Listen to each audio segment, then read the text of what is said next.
இந்திய சுதந்திர அமுத பெருவிழா இந்திய அரசின் விக்யான் பிரசாத், தமிழ்நாடு அறிவியல் தொழில்நுட்ப மையம் மற்றும் களஞ்சியம் சமூக வானொலி இணைந்து வழங்கும் அறிவோம் அறிவியல். இது ஒரு அறிவியல் சார்ந்த தொடர்.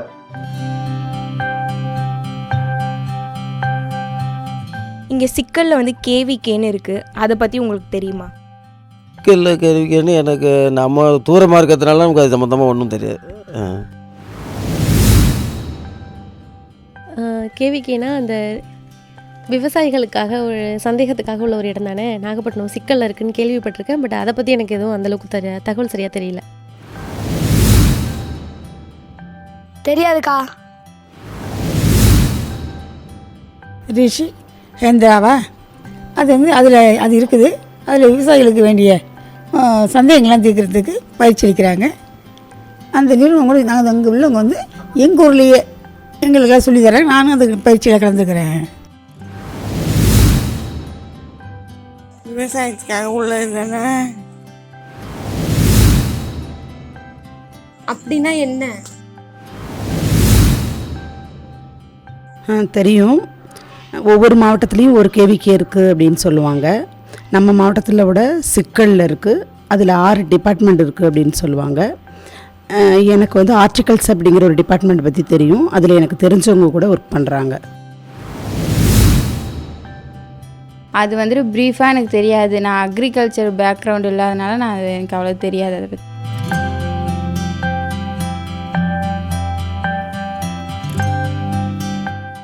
கேவிகே அப்படின்றது தமிழ்நாடு டாக்டர் ஜே ஜெயலலிதா மீன்வள பல்கலைக்கழகம் நாகப்பட்டினத்தின் கீழ் இந்திய வேளாண்மை ஆராய்ச்சி கழகத்தால் நிறுவப்பட்டு நிதியளிக்கப்பட்ட ஒரு மாவட்ட அறிவியல் மையம். உற்பத்தி திறன் மற்றும் விவசாயிகளோட வாழ்வாதாரம் மற்றும் சுயதொழில் நடவடிக்கையை மேற்கொள்றது தான் இவற்றோட முக்கிய நோக்கம்.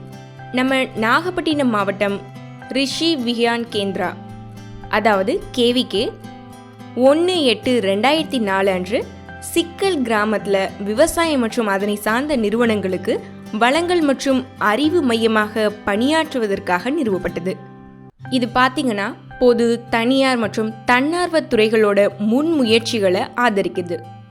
விவசாயிகள் மற்றும் கிராமப்புற பெண்கள், பண்ணை தொழில் முனைவோர் மற்றும் சுய உதவி குழுக்களோட வாழ்வாதாரத்தை மேம்படுத்துறது தான் இவற்றோட முக்கிய நோக்கம். நம்ம நாகப்பட்டினம் மாவட்டம் தமிழ்நாட்டோட காவிரி டெல்டா மண்டலத்தில் காவிரி ஆற்றுப்படுகையில் வால்முனையில் அமைஞ்சிருக்கு. காரிஃப் மற்றும் கோடை காலத்தில் கடுமையான நீர் பற்றாக்குறை மற்றும் வடகிழக்கு பருவமழை காலத்தில் வெள்ளம் மற்றும் சூறாவளி ஆகியவற்றை எதிர்கொள்ளுது. முன்னதாக இந்த கேவிகே தமிழ்நாடு வேளாண்மை பல்கலைக்கழகம் கோவையோட கட்டுப்பாட்டில் 1/8/2004 முதல் 31/3/2018 வரை செயல்பட்டு வந்தது. 1/4/2018 முதல் தான் தமிழ்நாடு வேளாண்மை பல்கலைக்கழகத்திலிருந்து தமிழ்நாடு டாக்டர் ஜே ஜெயலலிதா மீன்வள பல்கலைக்கழகத்துக்கு மாற்றப்பட்டது. இவற்றோட ஆணைகள் அப்படின்னு எடுத்துக்கிட்டோம்னா, பல்வேறு விவசாய முறையில் விவசாய தொழில்நுட்பங்களை அடையாளம் காண பண்ணைகளில் சோதனை நடத்துறது, விவசாயிகளோட வயல்களில் பல்வேறு பயிர் மற்றும் நிறுவனங்களோட உற்பத்தி திறனை நிலைநிறுத்துவதற்காக முன்னணி ஆர்ப்பாட்டங்களை ஏற்பாடு செய்கிறது, பொருத்தமான விரிவாக்க திட்டம் மூலம் மக்களுக்கு மேம்படுத்தப்பட்ட தொழில்நுட்பங்களை பற்றிய விழிப்புணர்வை உருவாக்குறது, விவசாய சமூகத்திற்கு நல்ல தரமான விதைகள் மற்றும் நடவு பொருட்கள், கால்நடைகள், கோழி மற்றும் மீன்வள இனங்கள், பல்வேறு உயிர் பொருட்களோட உற்பத்தி மற்றும் அவற்றை வழங்குறதும் இவற்றோட முக்கிய நோக்கங்களாக இருக்குது. இந்த கேவிகேவோட சேவைகள் அப்படின்னு நம்ம எடுத்துக்கிட்டோம்னா, தாவரங்களோட நோய்களை கண்டறிகிறது, தரமான விதைகள் மற்றும் நடவு பொருட்கள், உயிர் முகவர்கள் மற்றும் கால்நடைகளை வழங்குறது, களப்பார்வை மேற்கொள்கிறது, பண்ணை ஆலோசனை சேவைகளை வழங்குறது, கேவிகேக்கு வருகை தரக்கூடிய விவசாயிகளுக்கு ஆதார மையமாக செயல்படுறது, பயிற்சிகள் வழங்குறது, வானிலை தகவல்களை வழங்குறது, மொபைல் மூலமாக ஆலோசனை சேவைகளை வழங்குறது இவற்றோட சேவைகளாக இருக்குது. இந்த கேவிகேவில் மொத்தமாக 6 பிரிவுகள் இருக்குது. வேளாண் பூச்சியியல், மீன்வள விரிவாக்கம், கால்நடை வளர்ப்பு, வேளாண்மை, தோட்டக்கலை, மீன் பதப்படுத்தும் தொழில்நுட்பம். இப்போது ஒவ்வொன்றத்தை பற்றியும் நம்ம தெளிவாக பார்க்கலாம். முதலாவதாக வேளாண் பூச்சியியல் பிரிவு. இந்த பூச்சியியல் பிரிவில் நெல், உளுந்து, மக்காசோளம், சிறு திணைகள், பருப்பு வகைகள், எண்ணெய் வித்துக்கள், தீவன பயிர்கள், தேனீ வளர்ப்பு, பட்டு வளர்ப்பு, கரிம பூச்சி மேலாண்மை, சேமிப்பு பூச்சி மேலாண்மை, காளான் போன்றவற்றுக்கான தாவர பாதுகாப்பு தொழில்நுட்பங்களை விவசாயிகளுக்கு வழங்குறாங்க. இவற்றோட செயல்பாடுகள் அப்படின்னு எடுத்துக்கிட்டா, பயிற்சி செய்கிற விவசாயிகள், பண்ணை பெண்கள் மற்றும் கிராமப்புற மக்களுக்கு வெவ்வேறு வயல் பயிர்கள் குறித்து நடத்தப்படும் தேவை அடிப்படையிலான பயிற்சி நிகழ்ச்சிகளை வழங்குறது. தானியங்கள், சிறுதானியங்கள், பயிறு வகைகள், எண்ணெய் வித்துக்கள், பணப்பயிர்கள், தோட்டப்பயிர்கள், தீவன பயிர்கள் இவற்றில் ஏற்படக்கூடிய அந்த பூச்சி குறித்தும் அவற்றோட நோய் மேலாண்மை குறித்தும் மக்களுக்கு விழிப்புணர்வை ஏற்படுத்துறது. தேனீ வளர்ப்பு, பட்டு வளர்ப்பு, காளான் வளர்ப்பு இவற்றோட தொழில்நுட்பங்களை மக்களுக்கு புரிய வைக்கிறது. விவசாயிகளிடையே தொழில்நுட்பங்களை பரப்புவதற்காக பயிற்சி திட்டங்களை ஏற்பாடு செய்கிறது. இவற்றோட முக்கிய நோக்கங்களாக இருக்குது. அடுத்தபடியாக நம்ம மீன்வள விரிவாக்கம் பற்றி தெரிஞ்சுக்கலாம். இந்த மீன்வள விரிவாக்க பிரிவில் கார்பஸ், பால் மீன், லிட்டோபெனியஸ், வண்ணாமையின் பாலி கலாச்சாரத்திற்கான உற்பத்தி தொழில்நுட்பங்களை கையாளுறாங்க.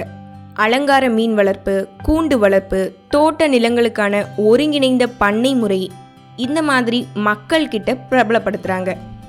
இந்த துறையோட செயல்பாடுகள் அப்படின்னு எடுத்துக்கிட்டோம்னா, விவசாயிகளுக்கு பயிற்சி அளிக்கிறது, பெண்கள், கிராமப்புற இளைஞர்களுக்கு வெவ்வேறு வயல் பயிர்கள் குறித்து தேவையான பயிற்சி நிகழ்ச்சிகளை ஏற்பாடு செய்கிறது, மதிப்பு கூட்டப்பட்ட மீன் பொருட்களோட செய்முறை விளக்கங்களை அவர்களுக்கு தெரியப்படுத்துறது, கண்ணாடி மீன் தொட்டிகளை உருவாக்குறது, மீன் தீவன தயாரிப்பு மற்றும் மீன் பதப்படுத்தும் முறை, ஒருங்கிணைந்த மீன் வளர்ப்பு, கெண்டை மற்றும் இறாலோட பல வகை வளர்ப்பு, பங்காசியஸ், கிஃப்ட் டிலேப்பியா, இறால் வளர்ப்பு, அலங்கார மீன், கடற்பாசி வளர்ப்பு, மீன் வளர்ப்போட கூண்டு அமைப்பு, நண்டு கொழுப்பு மற்றும் மீன் தீவனம் தயாரிப்பு முறைகள் குறித்து மக்களிடையே பயிற்சிகளை அளிக்கிறது இவற்றோட முக்கிய நோக்கங்களாக இருக்குது. அடுத்தபடியாக கால்நடை பராமரிப்பு பிரிவு. இந்த பிரிவில் விவசாயிகளுக்கு புதுமையான செலவு குறைந்த தொழில்நுட்பங்களை பிரபலப்படுத்துறது, ஒருங்கிணைந்த பண்ணை முறைகளை மேம்படுத்துறது, கால்நடை பண்ணை விளைபொருட்களோட மதிப்பு கூட்டலை ஊக்குவிக்கிறது இவற்றோட முக்கிய நோக்கமாக இருக்குது. இந்த துறையோட செயல்பாடுகள் அப்படின்னு எடுத்துக்கிட்டோம்னா, லாபகரமான பால் பண்ணை, சிறிய ரம்யமான விவசாயம், தேசி கோழி வளர்ப்பு, ஜப்பானிய காடை வளர்ப்பு, முயல் வளர்ப்பு, வெள்ளை பன்றி வளர்ப்பு, குறைந்த செலவில் அடர் தீவனம் தயாரிக்கிறது, கலப்பு தீவன சாகுபடி மற்றும் கால்நடைகளுக்கு ஹைட்ரோபோனிக் தீவன உற்பத்தி முறைகள், கால்நடைகளோட ஊட்டச்சத்து மற்றும் இனப்பெருக்க மேலாண்மை, கால்நடை பொருட்களோட மதிப்பு கூட்டல் அப்படின்னு சொல்லிட்டு இவற்றை குறித்த பயிற்சிகளை மக்களுக்கு வழங்குறது இந்த துறையோட செயல்பாடாக இருக்குது. அதே போல் புதுமையான தொழில்நுட்பங்களை பயிற்சி திட்டங்கள் மூலியமா மக்களுக்கு தெரியப்படுத்திக்கிட்டு வராங்க. ஈஸ்ட்ரஸ் ஒத்திசைவு நுட்பங்கள், லாபகரமான கால்நடை வளர்ப்புக்கு கலப்பு தீவன உற்பத்தி மற்றும் பாதுகாப்பு முறையோட முக்கியத்துவம், தீவன உற்பத்தியில் வறட்சியை தணிக்கிற யுக்திகள், குறைந்த செலவில் செறிவு தயாரிப்பு இது போன்ற தொழில்நுட்பங்களையும் மக்களுக்கு விளக்கி வராங்க. அடுத்தபடியாக நம்ம பார்க்க போகிறது வேளாண்மை பிரிவு. இந்த வேளாண்மை பிரிவில் நெல், உளுந்து, சோளம், சிறுதானியம், பருப்பு வகைகள், எண்ணெய் வித்துக்கள், தீவன பயிர்கள், ஒருங்கிணைந்த பண்ணைய முறை, இயற்கை வேளாண்மை, கரிம உரங்கள் மற்றும் சான்றளிப்பு போன்றவற்றிற்கான பயிர் உற்பத்தி தொழில்நுட்பங்களை கையாளுறாங்க. இந்த துறையை சார்ந்தவங்க திணை மற்றும் சிறு தானியங்களில் ஒருங்கிணைந்த பயிர் மேலாண்மை, பயிர் வகைகளில் ஒருங்கிணைந்த பயிர் மேலாண்மை, நிலக்கடலை மற்றும் ஆமணக்கில் ஒருங்கிணைந்த பயிர் மேலாண்மை, நெல்லியில் எஸ்ஆர்ஐ தொழில்நுட்பம், கரும்புல எஸ்எஸ்ஐ தொழில்நுட்பம், பசுந்தீவனம் மற்றும் தீவன விதை உற்பத்தி தொழில்நுட்பம், ஹைட்ரோபோனிக் தீவன உற்பத்தி தொழில்நுட்பம், தரிசு நிலத்தின் கீழ் மரம் வளர்ப்பு, மண்புழு உர உற்பத்தி தொழில்நுட்பம் குறித்து மக்களுக்கு பயிற்சிகளை வழங்கி வராங்க. அது மட்டும் இல்லாமல் தானியங்கள் மற்றும் பருப்பு வகைகளுக்கான விதை உற்பத்தி நுட்பங்கள், நிலக்கடலைகளுக்கான விதை உற்பத்தி நுட்பங்கள், விவசாய பயிர்களுக்கான வறட்சி தணிப்பு நடைமுறைகள், பல்வேறு சுற்றுச்சூழல் அமைப்புகளுக்கான ஒருங்கிணைந்த விவசாய முறை இது போன்ற தொழில்நுட்பங்களையும் மக்களுக்கு தெரியப்படுத்தி வராங்க. அடுத்தபடியாக தோட்டக்கலை பிரிவு. இந்த பிரிவின் மூலமாக பழங்கள், காய்கறிகள், தோட்ட பயிர்கள், அலங்கார மற்றும் மலர் பயிர்கள், மசாலா மற்றும் மசாலா பொருட்கள், மருத்துவ மற்றும் நறுமண தாவரங்கள், ஒருங்கிணைந்த பண்ணை முறை, கரிம தோட்டக்கலை மற்றும் சான்றளிப்பு போன்றவற்றிற்கான பயிர் உற்பத்தி தொழில்நுட்பங்களை கையாளுறாங்க.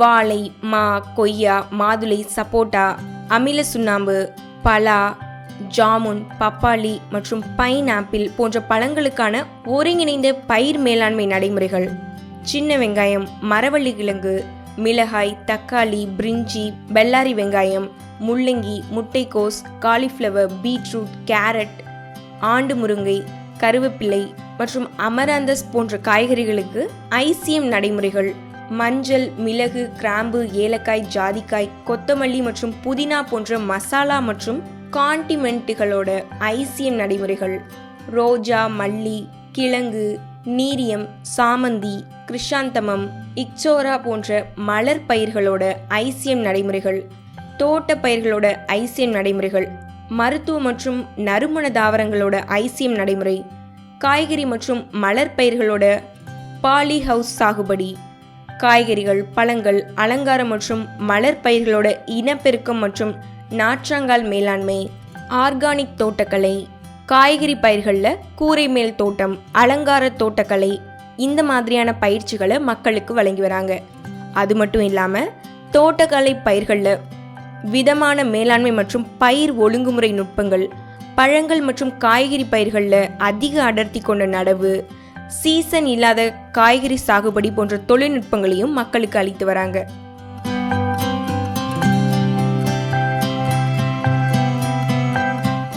அக்கா அக்கா பிரியா, வா, நல்லா இருக்கியா? நம்ம நாளாவது பார்த்து. சௌக்கியமா இருக்கியா? நான் நல்லா இருக்கேன்க்கா. நீங்க எப்படி இருக்கீங்க? நல்லா இருக்கேன் பிரியா. பிரியா, என்ன செஞ்சிட்டு இருக்காமா நீ?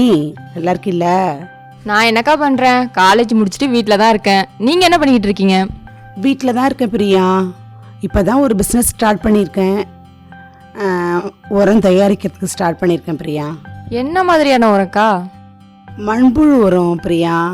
ஒரு குழியில் இல்லாட்டி பெரிய ட்ரே இல்லாட்டி தொட்டி அது மாதிரியில் நாங்கள் என்ன பண்ணுறோம் அப்படின்னா, மக்கக்கூடிய அந்த கழிவுகளை கொண்டாந்து போட்டு வச்சுருக்கோம். அது மக்கின பிறகு இப்போ தான் மண்புழு தந்தாங்க, அதை விட்டுருக்கோம் பிரியா. இந்த உரம் தான் ரெடி பண்ணிக்கிட்டு இருக்கோம். இது எப்படிக்கா உங்களுக்கு தெரியும்? இதை எங்கேருந்து கற்றுக்கிட்டீங்க? இதுதானே நம்ம சிக்கலில் கேவிகே அப்படின்னு ஒரு ரிசர்ச் சென்டர்லேருந்து வந்து எங்களுக்கு சொல்லி தந்தாங்கம்மா. அப்படியா? எப்போ நடந்ததுக்கு அந்த விஷயம்லாம்? போன மாதத்துல நடந்துச்சுமா. நம்ம சிக்கல்லேருந்து கேவிக்கிலேருந்து வந்து அது எப்படி ரெடி பண்ணணும் அப்படிங்கிறத கரெக்டாக சொல்லி தந்தாங்கம்மா. எங்களுக்கு புரியும்படி சொல்லி தந்தாங்க. அப்போது இந்த மண்புழு எல்லாம் எங்கேருந்துக்கா வாங்குனீங்க? எங்கே போய் வாங்குறது? அவங்களே சிக்கல்லேருந்து அவங்களே கொண்டு வந்து தந்தாங்கம்மா. அதை வச்சு தான் நாங்கள் ரெடி பண்ணிக்கிட்டு இருக்கோம். அப்படியா? நல்ல விஷயமா இருக்கே.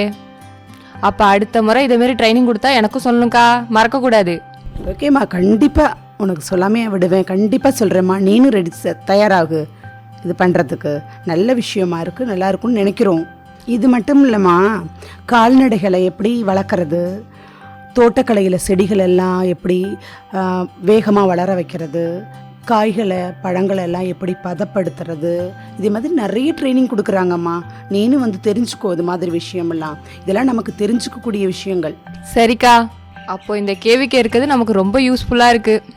கண்டிப்பாம்மா, ரொம்ப யூஸாக இருக்குது நமக்கு. தொடர்ந்து இந்த நிகழ்ச்சியை கேளுங்கள்.